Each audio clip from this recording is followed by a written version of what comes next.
안녕하세요. 오늘도 사연살롱을 찾아주셔서 감사합니다. 저는 올해 30 초반이 되는 김혜영이에요.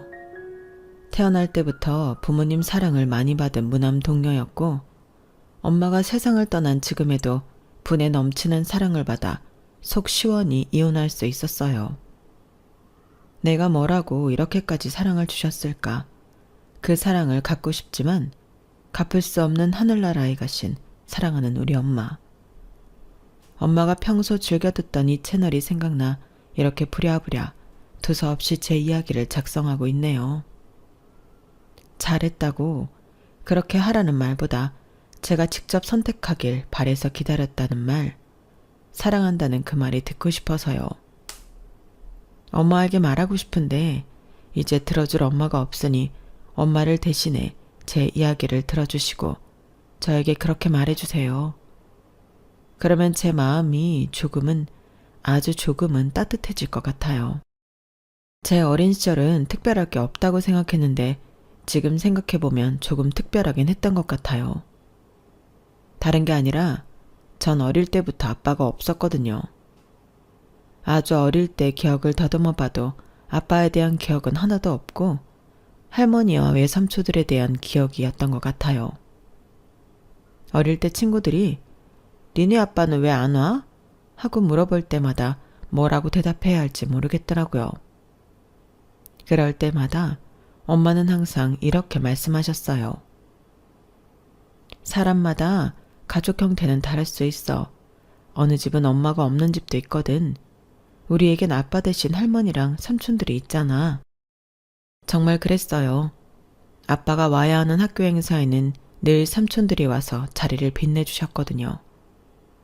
운동회 때는 막내 삼촌이 와서 저보다 더 열심히 응원해 주셨고 학부모 참관 수업 때는 큰 삼촌이 와서 다른 아빠들보다 더 진지하게 수업을 들어주셨죠. 그리고 제가 5학년이 되었을 때 아빠라는 존재를 알게 되었어요. 결혼 전 엄마가 임신을 하게 되었는데 아빠라는 사람은 무책임한 사람이었죠.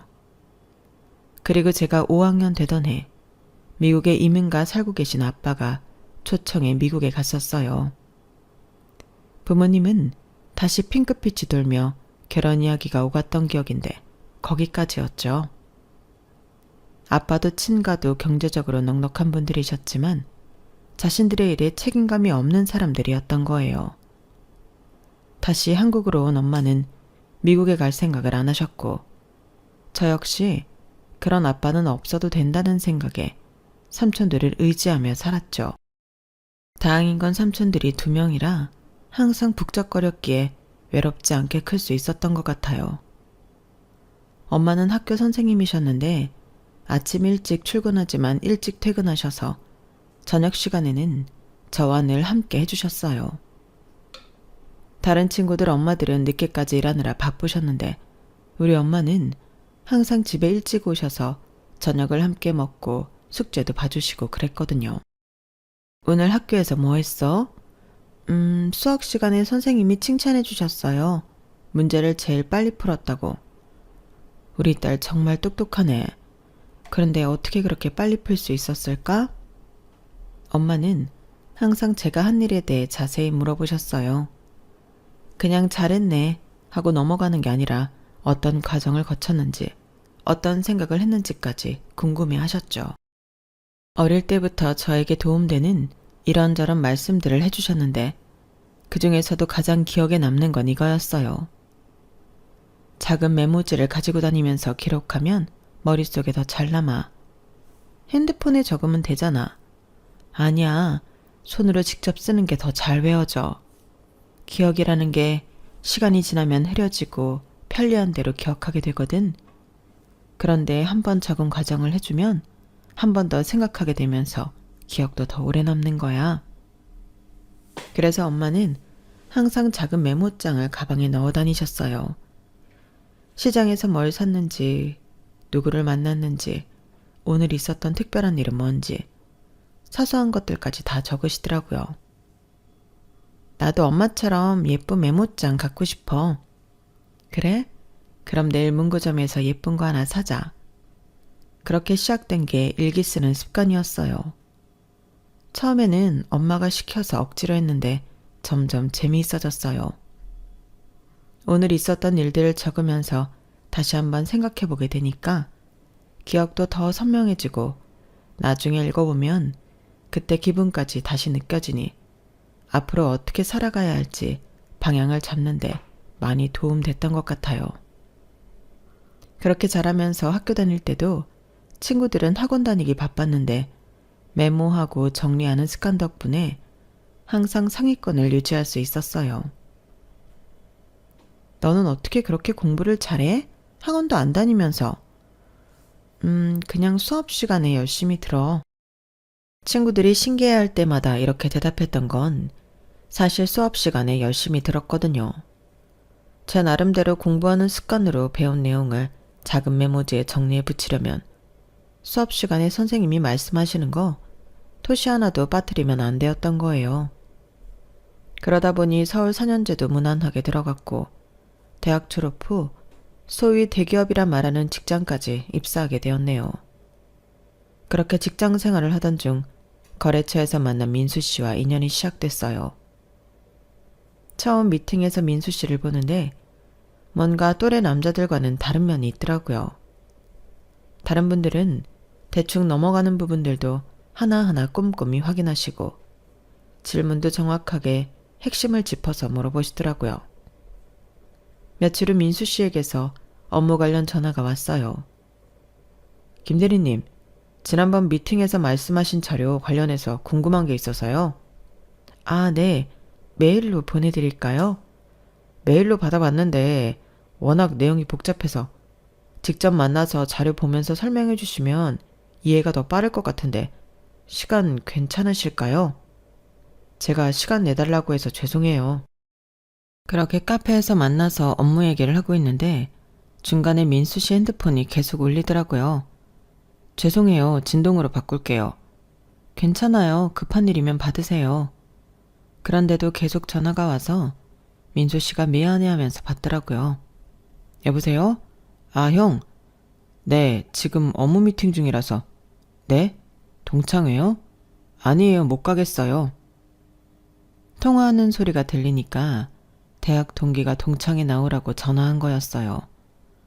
전화를 끊고 나서 민수 씨가 웃으면서 말하더라고요.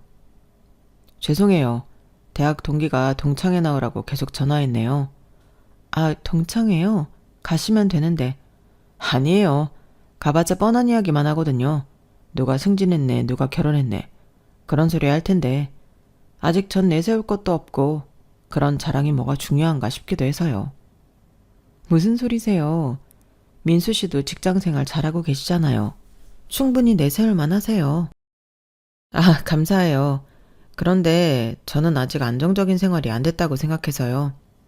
엄마 좀 더 편하게 해드리고 돈도 더 모아서 결혼도 준비해야 하고 이런 게 다 정리되어도 이젠 노년도 길어져서 60세 이후까지 생각해야 하니까요. 그 말을 들으니까 뭔가 깊이 있는 사람이라는 느낌이 들더라고요. 또래 남자들은 보통 동창회 가서 허세라도 부리고 싶어 하는데 민수 씨는 현실을 정확히 파악하고 미래를 위해 차근차근 준비하는 스타일이더라고요. 죄송해요. 제가 너무 사적인 얘기를 했네요. 아니에요, 괜찮아요. 오히려 좋은 생각을 가지고 계신 것 같아서. 그때 민수 씨가 조금 쑥스러워하면서 말하더라고요.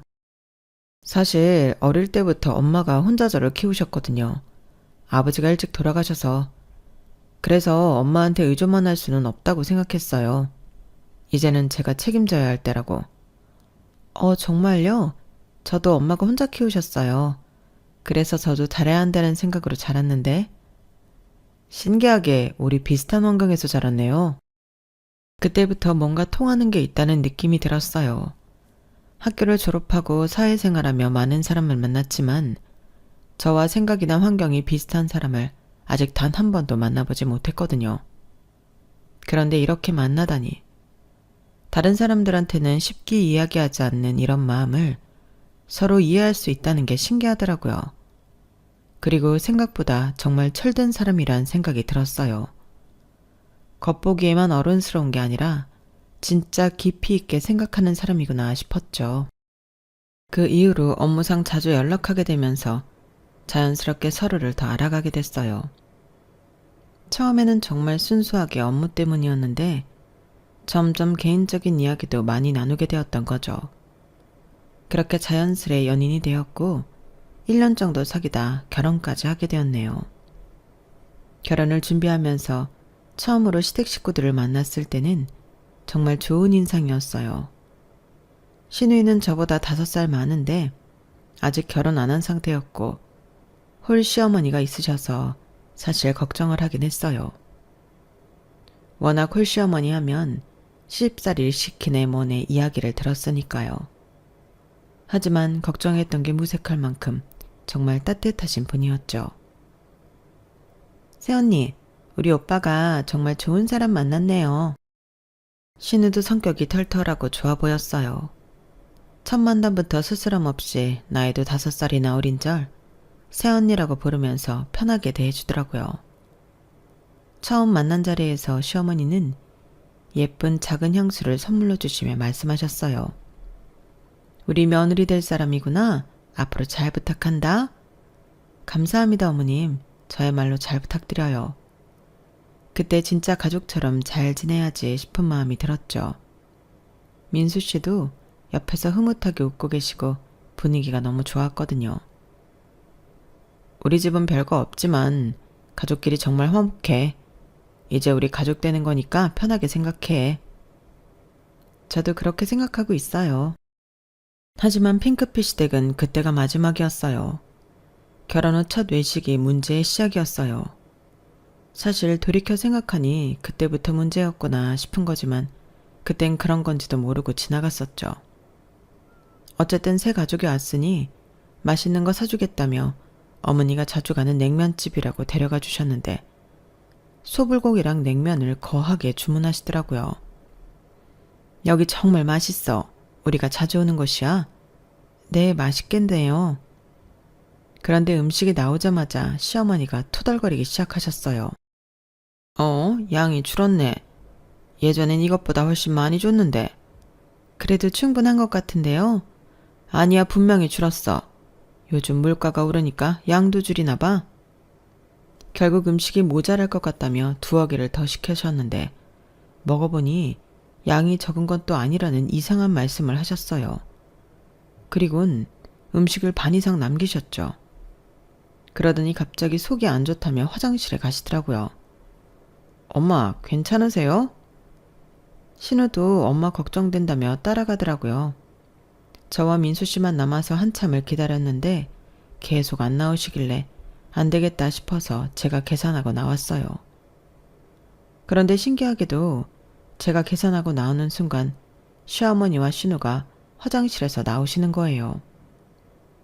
어머, 벌써 계산했어? 네, 너무 오래 기다리시는 것 같아서요. 미안해, 속이 좀 안 좋아서. 원래 내가 사려고 했는데. 그땐 그런가 보다 하고 넘어갔는데 집에 와서 습관처럼 하루를 마무리하며 일기를 쓰려고 앉으니까 뭔가 타이밍이 묘했다는 생각이 들더라고요. 시어머니가 화장실 간 타이밍이 왜 하필 계산할 때였을까? 설마. 그런 생각이 들었지만 새 가족이니까 좋게 생각하자 하고 넘어갔어요. 그리고 10만 원 조금 넘게 나왔는데 고작 그 돈 때문에 그런 짓을 한다는 게 웃기기도 했으니까요. 그런데 신혼생활 1달 정도 지나면서 뭔가 이상한 점들이 하나둘 보이기 시작했어요.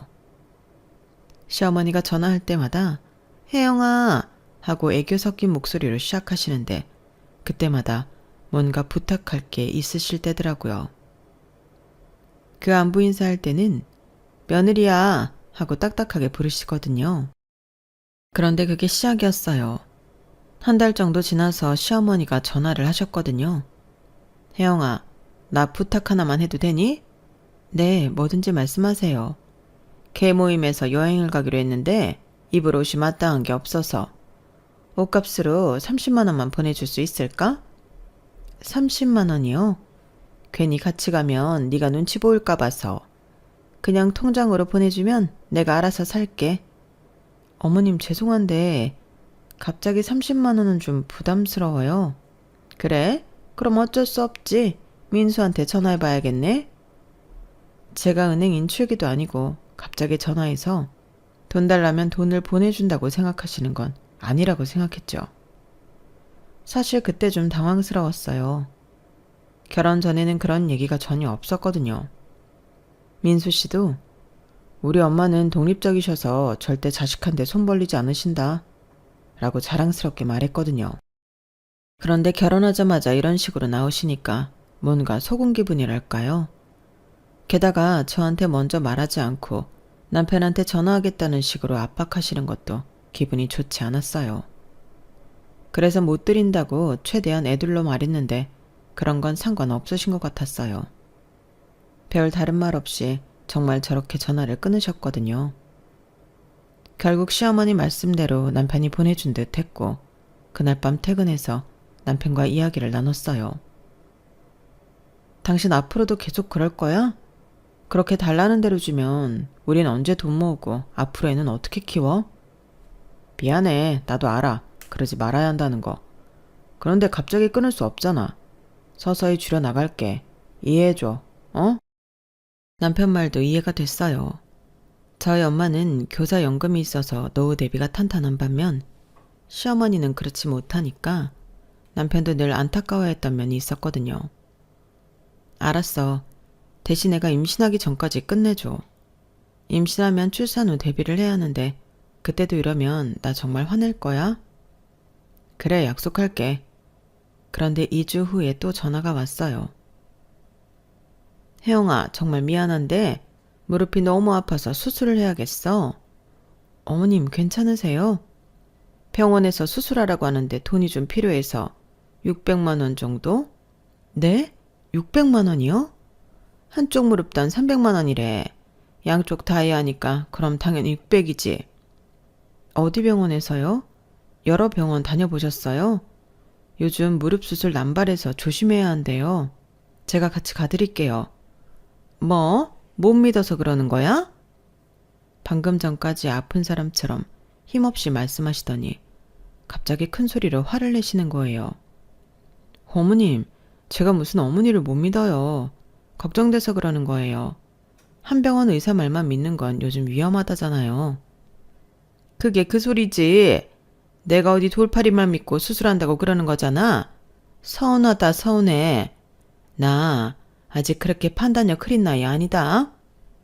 그러시더니 전화를 뚝 끊어버리셨죠.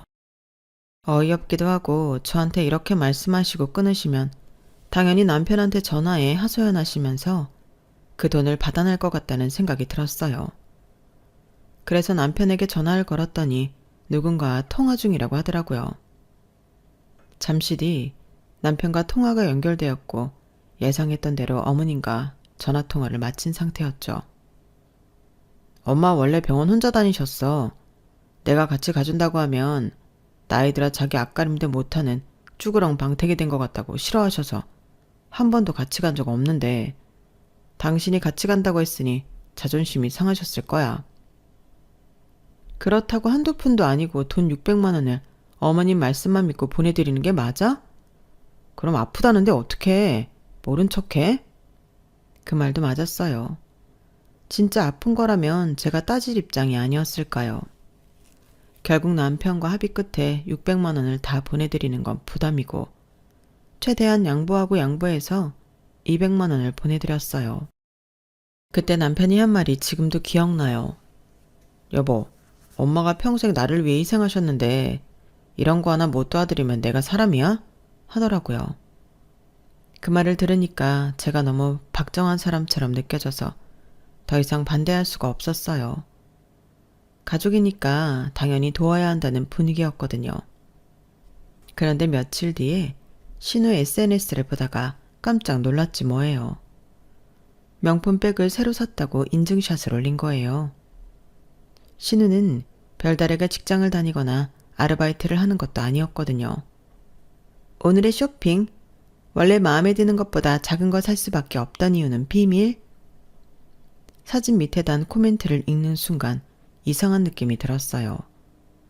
왜냐하면 결국 시어머니가 수술을 안 하셨거든요. 돈을 보내드린 다음 날 전화가 와서는 이렇게 말씀하셨죠. 혜영아, 생각해보니까 네 말이 맞는 것 같아. 내가 아직 나이가 많은 것도 아니고 수술 덜컥 했다가 네 말처럼 부작용이나 이런 거 생기면 어떡해? 좀 더 지켜보는 게 나을 것 같아. 다행이에요, 어머님. 무릎은 어떠세요? 괜찮아. 견딜만 해. 그래도 혹시 모르니까 돈은 통장에 잘 넣어뒀어. 그런데 며칠 뒤 신우가 딱 그 금액만큼 되는 명품백을 산 거죠. 가격을 검색해보니 정확히 200만 원이더라고요. 그날 밤 일기를 쓰면서 정말 많은 생각을 했어요. 이게 우연일까? 아니면 정말로? 하지만 확실할 수는 없었어요. 그냥 우연의 일치일 수도 있으니까요. 어디서 돈이 나서 명품 가방을 샀냐고 따져 물을 수도 없고 어머님께 통장 내역을 보여달라고 할 수도 없으니 뭔가 찜찜한 기분이 들었던 건 사실이었어요. 더 황당한 건 신우가 그 가방 사진을 올리면서 시어머니를 태그까지 했다는 거예요. 마치 자랑하듯 말이에요. 시어머니도 댓글로 우리 딸 예쁘다 라고 달아놓으셨고요. 그걸 보는 순간 정말 기가 막혔어요. 이게 정말 우연의 일치일까 싶었거든요. 특히 신우 SNS를 더 자세히 들여다보니까 그 명품백 말고도 최근에 비싼 옷들을 많이 산 것 같더라고요. 직장도 안 다니는 사람이 어떻게 이런 걸 계속 살 수 있는지 정말 궁금했어요. 그런데 한 달 더 지났을 무렵 삼촌에게서 갑작스럽게 전화가 왔어요. 그날따라 회사에서 야근을 하고 있었는데 밤 9시가 넘어서 울리는 전화를 받는 순간부터 뭔가 불길한 예감이 들었어요. 혜영아, 엄마가 병원에 입원하셨어. 네? 엄마가요? 무슨 일이래요? 혈액암이래. 그런데 이미 많이 진행된 상태라고. 전화를 받는 순간 머릿속이 하얘졌어요. 엄마가 아프시다는 말을 들을 거라고는 상상도 못했거든요. 평소에 감기 한번 안 걸리실 정도로 건강하셨는데 갑자기 암이라뇨. 삼촌 목소리도 많이 떨리고 계셨어요. 삼촌, 그게 무슨... 엄마가 언제부터 아프셨다는 거예요? 갑자기 살이 빠지긴 했는데 너도 알다시피 워낙 운동 좋아하고 다이어트 신경 쓰니까 그런 줄 알았지. 근데 일주일 전부터 자꾸 어지럽다고 하시길래 혹시 몰라 병원 갔더니 검사 결과가 나왔어. 혜영아, 빨리 와. 그 순간 손에 들고 있던 볼펜이 떨어지는 소리까지 들렸어요. 주변 동료들이 저를 쳐다봤지만 아무것도 보이지 않았어요. 왜 우리 엄마가 왜 하필 지금 이런 생각들만 머릿속을 맴돌았거든요.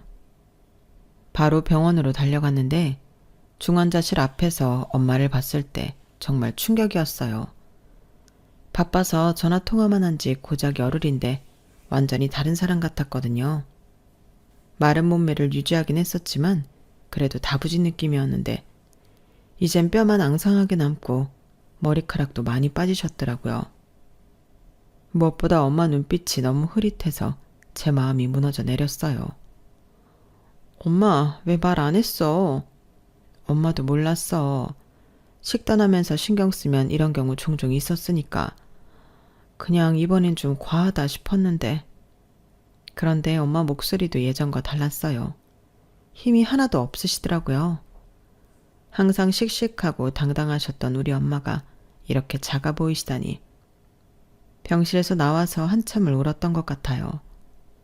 하지만 의사 선생님 말씀은 더 절망적이었어요.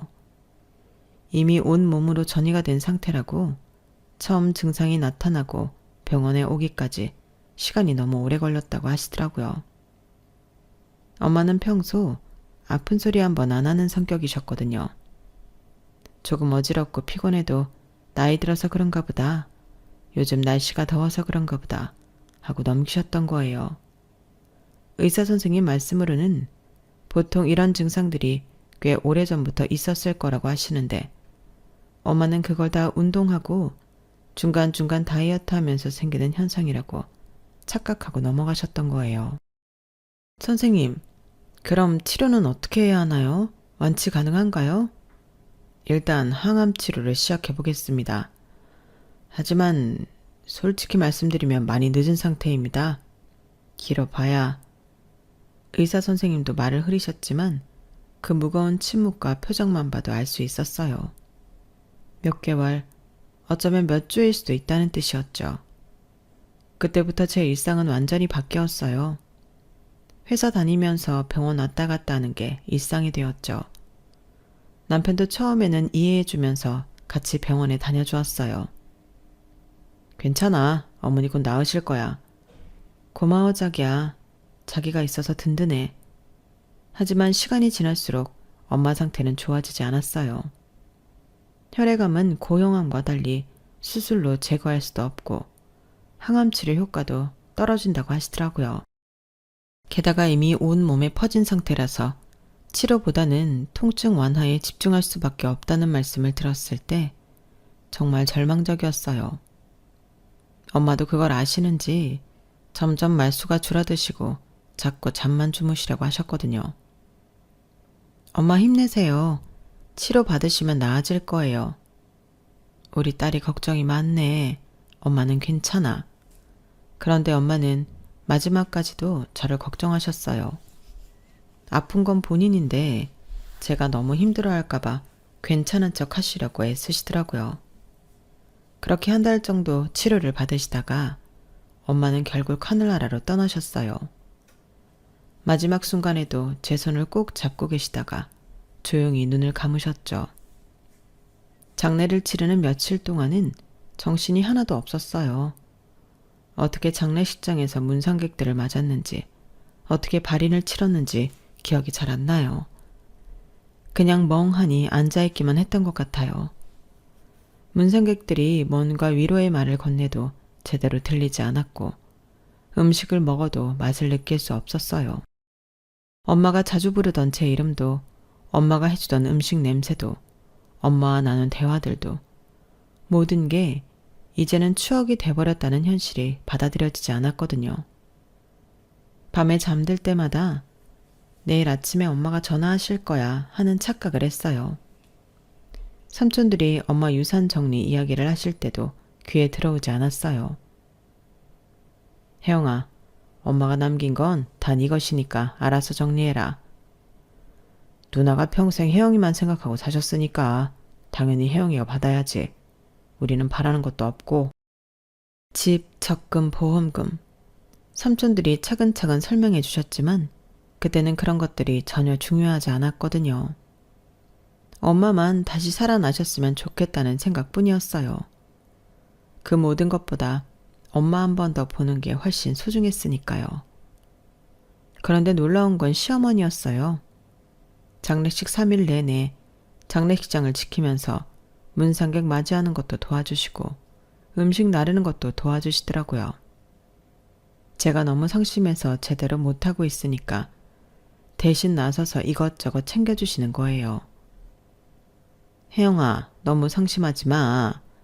사돈이 하늘에서 보고 계실 텐데 네가 이렇게 힘들어하면 마음 아파하실 거야. 감사해요, 어머님. 정말 고마워요. 고마울 게 뭐 있어. 이젠 나를 엄마라고 생각해. 알았지? 그때는 정말 고마웠어요.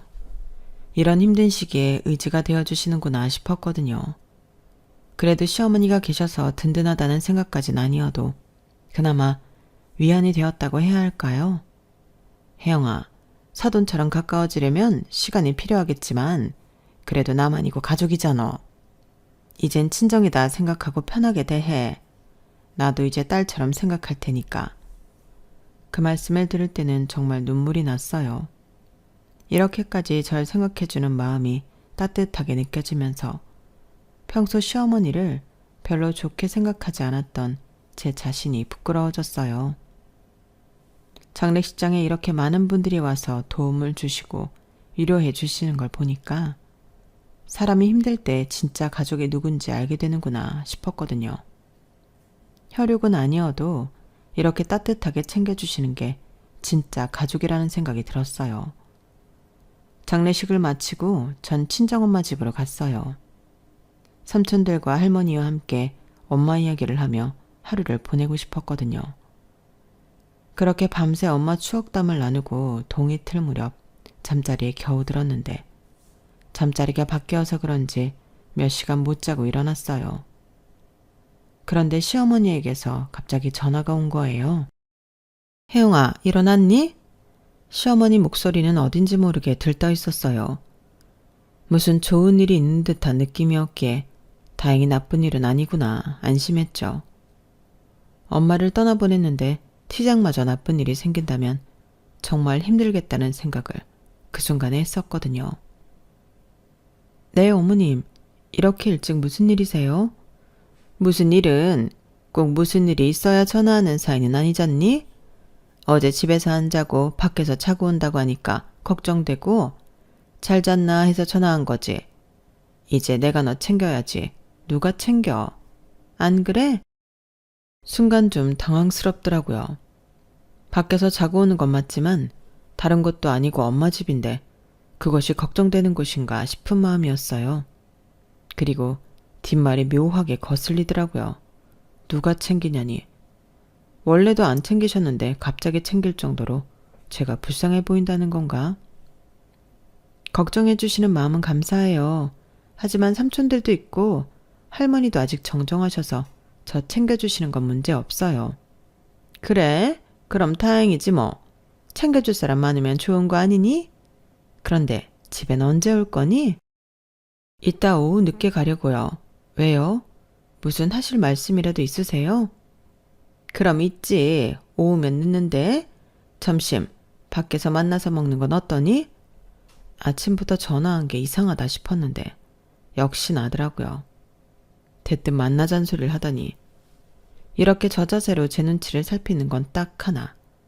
지금까지 돈 관련된 거 아니면 이렇게 하신 적 없었으니까요. 하실 말씀 있으시면 전화로 말씀하세요. 일어난 지 얼마 안 됐고 엄마 유품도 정리해야 해서 일찍 만나는 건 힘들어요. 그래, 사실 나야 전화로 이야기해도 별로 상관없는데 큰돈은 은행에 직접 가야 한다는데 아니니? 큰돈이라는 단어가 나온 순간 온몸에 소름이 돋았어요. 네? 큰돈이요? 무슨 큰돈이요? 제가 그런 돈이 어딨다고. 왜 없어? 어제 다 들었는데. 사돈이 당신 딸 혼자 남을 걸 생각해서 넉넉히 남겨뒀다며? 삼촌들이 그러던데 뭐. 아, 거의 실신 직전까지 울던데 그래서 정신이 없었구나. 그래, 그럴 수 있지. 정말 기가 막혔어요. 장례식장에서 제가 슬퍼하는 모습까지 다 지켜보고 계시던 거예요. 아니, 소름 끼치더라고요. 지켜보다 못해 삼촌들이 하는 말까지 하나하나 쥐새끼처럼 들으려고 3일 밤낮을 제 곁에 서 있었나 싶은 생각까지 들 정도였으니까요. 지금 유산 말씀하시는 거예요? 그래, 물려받은 재산이나 유산이나 그게 그거지. 아무렴 어떠니? 꽁돈 생겼는데. 우선 우리 빚부터 좀 갚자. 꽁돈이란 표현에 정말 화가 머리끝까지 치밀었어요. 제가 왜 어머님 빚을 갚아야 해요?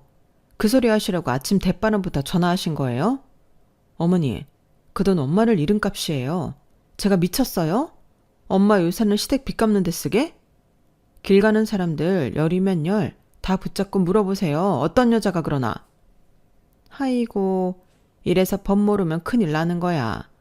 내가 나 좋자고 그러는 줄 알아? 이 돈 안 갚으면 연좌제로 어차피 너한테까지 가게 되어 있어. 결국 내 빚이 네 빚이다 이거야. 그럼 빨리 갚는 게 이득 아니니? 그리고 사실 순순히 네 것이라고 할 순 없지. 네 돈이면 우리 아들 돈이기도 한데. 그러면 나도 지분 있는 거잖아. 안 그래? 무슨 말도 안 되는 소리예요. 그런 소리 하실 거면 전화 끊겠습니다. 아이고, 내 말이나 듣고 끊어. 세상 물정을 정말 모르는구나. 우리 집이 가압류당하면 민수명의로 된 거 다 압류당해. 그럼 너희 끝이야. 그거 알고나 하는 소리니? 괜히 내 말 안 들었다가 그나마 받은 유산도 다 털리지 말고 급한 불부터 끄자. 기가 차더라고요. 세상 어떤 시어머니가 사돈 돌아가셔서 받은 유산을 자기 빚 갚는 데 쓰라고 할까요? 그것도 아주 당당하게. 너무 말 같지도 않은 일이 벌어지면 할 말을 잃는다더니 제가 딱 그랬어요. 우선 담보대출 3억 하고 신우의 카드값 2억부터 갚자. 사돈 살았던 집 정리하는 건 시간 걸릴 테고 보험금도 사망신고하고 받을 수 있는 거니까 그것도 며칠 걸리는 거지. 그럼 우선 통장에 있는 걸로 쓰자. 적금이나 이런 건 은행 가면 금방 해약할 수 있잖아. 그치? 그러니까 이런 거 만나서 하자니까. 가만히 있으면 가만히로 안다더니 대꾸 없이 수화기를 들고 있으니 당신 말이 맞다고 생각하는 듯 계속 떠들어대시더라고요. 다시 안 볼 생각이라도 욕이라도 한바탕 쏟아 부어야 속이 풀릴 것 같다는 생각에 입을 열려는 찰나 수화기 너머로 남편 목소리가 들리더라고요. 엄마 뭐래? 갚겠대? 그거 말고 1억 더 있다고 해. 내 것도 엄마인 것처럼. 응? 가만히 있어봐. 지가 안 갚으면 배겨? 네 것까지 얘기할 테니까 통화하는데 정신없게 하지 말고 가만히 있어. 수화기 너머로 남편과 시어머니가 대화하는 소리까지 들리는 순간 저는 오히려 차분해졌어요. 초록은 동색이라더니 남편도 역시 그나물의 그 밥이었던 거죠. 이젠 끝내야겠다는 생각뿐이었어요. 어머님, 왜? 제가 갑자기 차분해지니까 시어머니도 당황하시는 것 같더라고요. 총 얼마예요? 뭐가? 어머니가 말씀하신 빚이요. 제가 갚아줘야 할 그 빚이 총 얼마냐고요. 어머니 3억, 신우 2억, 그이 1억, 총 6억이면 돼요? 우선 급한 대로 그거면 될 것 같아. 지금 은행으로 보내주게? 계좌번호 불러줘? 은행에 안 가도 그 큰 돈이 이체가 되려나? 그건 제가 알아서 할게요. 그래. 어련히 알아서 잘할까. 엄마 뭐래? 갚아준대? 내가 1억도 말한 거 맞지? 당연히 갚아준다고 하지. 지가 안 갚고 배겨? 아직 통화 안 끝났으니까 그만 좀 방해해. 그 순간 저는 오히려 차분해졌어요. 통화 내용을 다 들었으니 이젠 정말 끝을 봐야겠다는 생각이 들면서 그 끝은 제가 아니면 아무도 못하겠지 싶더라고요. 어머님 알겠어요. 갚아드릴게요. 그런데 정확하게 하려면 각자 빚을 리스트로 만들어주세요. 리스트? 어머님은 어머님 빚, 신우이는 신우이 빚, 민수씨는 민수씨 빚. 정확한 금액을 받아야 제가 나중에 갚아드릴 거 아니에요.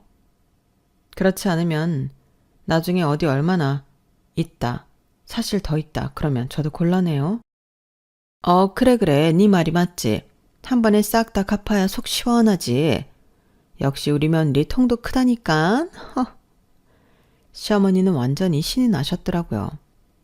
목소리가 몇 톤이나 올라가며 콧소리 맹맹거리며 이야기하시는데 진짜 사람이 이렇게까지 간사해질 수 있나 싶은 느낌이었어요. 더 웃겼던 건 옆에서 들뜬 남편 목소리였죠. 뭐래 엄마? 다 갚아준대? 엄마 목소리 완전 신난 거 보니까 분명 다 갚아준다고 한 거지. 역시 내가 여자 하나 보는 눈은 탁월하다니까. 그 소리를 듣는 순간 얼마나 탁월한지 제대로 보여줘야겠다는 생각이었죠. 차라리 우유부단했다면 윽박지르고 구슬려서라도 살았겠지만 이건 영악하다는 생각이 들 정도로 완전 다른 사람이 된 모습을 보니 오만정이 다 떨어지더라고요. 어쩌면 완전히 다른 사람이 된 게 아니라 이게 본 모습이었을지도 모르지만요. 그렇게 사흘에 걸쳐서 각자 보내온 리스트를 보고 저는 정말 경악했어요.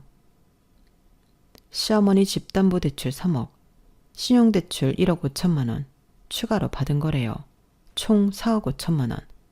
신우, 신용카드 및 캐피탈 대출 8천만 원, 지인들한테 빌린 돈 1억 2천만 원, 엄마 수술비, 급한 약값, 사업자금 등등 각종 거짓말로 2억 원, 남편 개인 대출 5천만 원, 회사 자금 일시 사용 2억 원, 사실상 횡령이죠.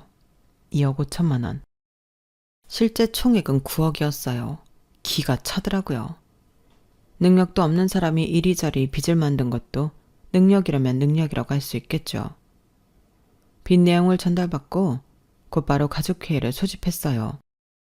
아니 집에서 보면 되는데 왜 카페에서 보자는 거야? 엄마는 시내에서 봐야 은행도 가깝고 빨리 처리할 수 있는 건 빨리 처리하지. 우리 혜영이가 그만한 생각도 없을까 봐. 어머, 그래. 그것까진 생각을 못했네. 다들 들떠있는 모습을 보니 속 시원하더라고요. 그 들뜬 모습이 곧 절망으로 바뀔 테니까요. 자, 확인해 보니까요. 어머님은 4억 5천, 신우는 2억, 민수는 2억 5천, 총 9억이네요. 순간 정적이 흘렀어요. 서로의 얼굴을 바라보는 그들의 표정이 정말 볼만했거든요. 뭐? 시어머니가 먼저 터졌어요. 야, 너 이거 언제 이렇게 빚을 졌어? 니네 나한테 말한 거 말고 더 있었던 거야? 엄마도 1억 5천 더 있었으면서 왜 그래? 이제 그런 거 문제 없잖아. 남편도 완전 당황했더라고요. 그러는 너는 회사 돈을 2억이나 썼다고? 그거 횡령 아니야? 야, 대출이 급한 게 아니라 이게 급하네. 이거 빨리 채우지 못하면 잘리고 깜빵 가는 거잖아. 다들 과간이더라고요. 그때 저는 조용히 봉투를 꺼냈어요. 잠시만요, 모두들. 모든 시선이 저에게 집중됐어요.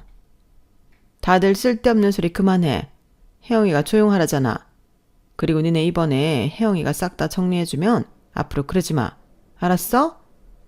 그 순간에도 시어머니는 마치 당신 덕분에 이 일이 해결이 되는 것처럼 말씀하시는데 이젠 놀랍지도 않더라고요. 그래 아가. 우리가 다 조용히 할게. 너 하고 싶은 말 다 하렴? 저는 봉투에서 서류를 꺼냈죠. 이혼 조정 신청서예요. 이미 법원에 제출했고요. 뭐야? 남편이 얼굴이 하얘져서 말했어요. 왜 놀라세요? 저는 9억 빚진 가족과 함께 살 생각이 없어요. 그게 무슨 소리냐? 빚 다 갚아준다며? 어디 얼마 있는지 다 알아오래며? 예, 네가 네 입으로 그렇게 말했잖아. 이게 뭐 하는 짓이야? 일부러 그러는 거지. 우리 정신 차리라고. 아, 그런 거였어? 자기야, 나 깜짝 놀랐잖아. 그런 장난 치지 마. 나 심장 떨어지는 줄 알았어. 이게 왜 장난이야? 분수도 모르고 빚내서 사는 사람들 빚 갚아주면서 같이 살 생각 전혀 없어. 이토록 진심인 적 없으니까 심장 떨어질 것 같으면 잘 붙잡아. 시어머니가 벌떡 일어났어요. 야, 지금 뭐 하는 거야? 도와준다더니 뭐 하는 짓이야? 남편 심장 떨어진다는데 뭐? 잘 붙잡아? 그래, 돈 가지고 유세 떤다는 거지? 유세요? 어머니는 제가 유세 떠느라 이런 줄 아세요? 도와드리고 있잖아요. 서로 숨겨진 빚 오픈하고 진실된 가족이 될 수 있도록. 뭐야? 남편 얼굴이 하얘져서 말했어요. 진짜야 자기야? 나랑 헤어지겠다고? 내 눈 보고 다시 얘기해봐. 농담이지? 남편이 제 손을 잡으려 했는데 저는 피했어요. 이야기? 당신이 회사 돈 2억을 횡령한 거 알고도 이야기해보자는 말이 나와? 부부 사이에 신용호님이 잃은 것 같은데? 그건 일시적으로 쓴 거야. 금방 갚을 수 있어. 뭘로? 우리 엄마 유산으로? 엄마 돌아가시고 받은 돈이 꽁돈이라 생각해서 빚 청산하는 데 쓰려는 당신들과 가족으로 엮일 생각 없어. 이혼 서류에 도장 찍어서 보내줘. 그거 아니고 소송할 거면 해. 빚 청산할 돈도 없으면서 변호사 선임할 돈은 있는지 모르겠지만. 아, 그것도 빚내서 하려나? 저는 그 말을 뒤로하고 자리에서 일어났죠. 그렇게 간다고? 야, 너는 네 마누라 좀 어떻게 해봐. 매달리든 뭐든 어떻게 해야 할 거 아니야. 너 때문에 나까지 망하는 걸 보려고 그래? 카페 문 앞까지 오는 그 짧은 사이에 어찌나 큰 소리로 서로 헐뜯기 시작하는지 단 한 명도 자신이 잘못했다는 사람은 없고 서로 남탓만 하고 있더라고요. 그렇게 저는 이혼했어요. 당연히 빚 청산할 돈도 없는데 변호사 선임할 돈이 어디 있겠어요. 이혼 협의서에 도장 찍는 수밖에 없었죠. 그 후 차례대로 초토화된 소식들이 들려왔어요. 전 남편은 회사에서 해고당했고 고발당했어요. 회계감사에서 2억이라는 거금이 빠진 게 발각되니까 당연히 즉시 해고였죠. 게다가 회사 측에서는 배임 횡령으로 고발까지 했더라고요. 전 남편이 그렇게 자랑스러워하던 대기업 직장도 하루아침에 날아갔고 이제 전과자가 되어서 어디 취직할 것도 없어졌어요. 실형까지 받으면서 정말 인생이 끝났더라고요. 신우는 지인들의 독촉에 시달리며 동네에서 손가락질 당하기 시작했어요. 처음에는 엄마 수술비라고 속여서 돈을 빌렸던 지인들이 진실을 알게 되면서 하나둘씩 돈을 달라고 찾아왔거든요. 그런데 신우가 갚을 돈이 어딨어요. 명품 가방에 옷에 다 써버렸는데 결국 지인들이 동네 곳곳에 신우의 실체를 폭로하기 시작했어요. 동네에서 사기꾼이라는 소문이 퍼지면서 집 앞을 나가기도 힘들어졌다고 하더라고요. 마트 가도 길 걸어도 사람들이 수군거린 소리가 들리니까 결국 집에만 틀어박혀 지낸다 해요. 시어머니는 집에 가압류 딱지가 붙자 이웃들의 시선을 견디지 못해 우울증에 빠졌더라고요. 3억 담보대출에 1억 5천 신용대출까지 못 갚으니까 은행에서 가압류부터 시작해서 경매 절차에 들어갔어요. 하루아침에 빨간 딱지가 붙은 집을 보고 이웃들이 어머 저 집 망했나 봐. 빚이 얼마나 많았으면 집까지 라고 수군거리는 소리에 시어머니는 정말 견딜 수 없었던 것 같아요. 평생 동네에서 체면 차리며 살아온 분이 하루아침에 이런 꼴이 되니까 외출도 못하고 집에만 숨어있게 됐죠. 결국 경매로 집마저 넘어가면서 갈 곳도 없어졌고요. 그렇게 산모자가 지방 어딘가 시골 빈집으로 도망가다 떠났다고 전 남편이 며칠 전에는 마지막이라고 구구절절한 문자가 왔더라고요. 자기야, 그래도 널 사랑했던 내 맘은 진심이었어. 모든 걸 청소 안 하고 다시 시작하자. 내가 뿌린 거 모두 다 정리되면 그땐 내 진심 받아줄 거라고 믿어. 우리 좋았던 것만 기억하고 버티자. 알았지? 하지만 전 그 문자를 보고 웃음만 나왔어요. 대꾸할 필요성도 못 느낀 채 저는 새로운 삶을 준비하고 있었어요. 엄마가 평생 모아주신 그 돈으로 새 집도 구하고 새로운 일도 시작할 계획을 세우고 있거든요. 매일 아침 일어나면 마음이 이렇게 가벼울 수 있나 싶을 정도로 홀가분해요. 그 답답하고 숨막히던 시댁 돈 부담에서 완전히 벗어나니까 세상이 이렇게 밝게 보일 수가 있나 싶더라고요. 엄마가 세상을 떠난 지금에도 분에 넘치는 사랑을 받아 속 시원히 이원할 수 있었거든요. 내가 뭐라고 이렇게까지 사랑을 주셨을까? 그 사랑을 갚고 싶지만 갚을 수 없는 하늘나라에 가신 사랑하는 우리 엄마에게 보답하는 건 잘 사는 거겠죠? 엄마 속상하지 않게 잘 해결했다고 칭찬해 주세요. 오늘은 엄마의 칭찬이 참 그리운 날이네요. 여기까지가 제 사연입니다.